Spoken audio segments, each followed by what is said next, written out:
श्री राम जय जय राम।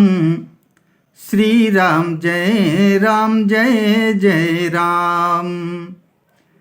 तब हनुमंत कही सब राम कथा निज नाम। सुनत जुगल तन पुलक मन मगन सुमेरे गुण ग्राम। तब हनुमान जी ने श्री रामचंद्र जी की सारी कथा कहकर अपना नाम बताया। सुनते ही दोनों के शरीर पुलकित हो गए और श्री राम जी के गुण समूहों का स्मरण करके दोनों के मन प्रेम और आनंद में मग्न हो गए। सुनहु पवन सुत रहनी हमारी, जिमि दस ननी महु जीभ बिचारी।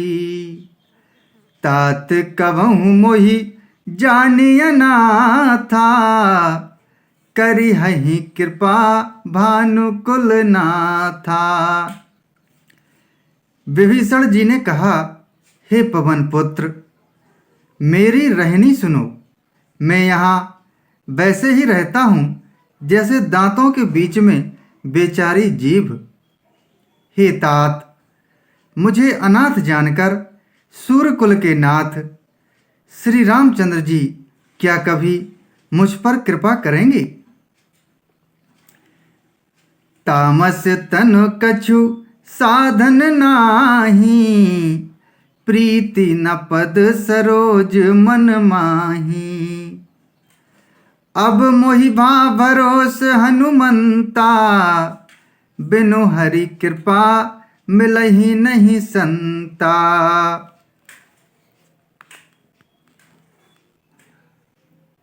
मेरा तामसी राक्षस शरीर होने से साधन तो कुछ बनता नहीं और न मन में श्री रामचंद्र जी के चरण कमलों में प्रेम ही है।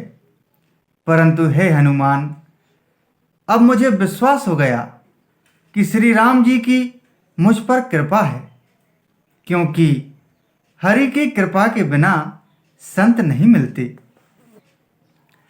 जो रघुबीर अनुग्रह कीन्हा, तो तुम मोहि दरसु हठ दीन्हा। सुनहु विभीषण प्रभु कै रीति, करहि सदा सेवक पर प्रीति। जब श्री रघुवीर ने कृपा की है, तभी तो आपने मुझे हठ करके अपनी ओर से दर्शन दिए हैं। हनुमान जी ने कहा, हे विभीषण जी, सुनिए, प्रभु की यही रीति है कि वे सेवक पर सदा ही प्रेम किया करते हैं। कहु कवन में परम कुलीना, कपि चंचल सब ही विधिहीना। प्रात ले जो नाम हमारा, तेहि दिन ताहि न मिले आहारा। भला कहिए, मैं ही कौन बड़ा कुलीन हूँ, जाति का चंचल बानर हूँ और सब प्रकार से नीच हूँ। प्रातःकाल जो हम लोगों बंदरों का नाम ले ले, तो उस दिन उसे भोजन ना मिले। अस में अधम सखा सुनु मोहु पर रघुवीर, कीन्ही कृपा सुमिर गुण भरे बिलोचन नीर। श्री राम जय जय राम। श्री राम जय जय राम।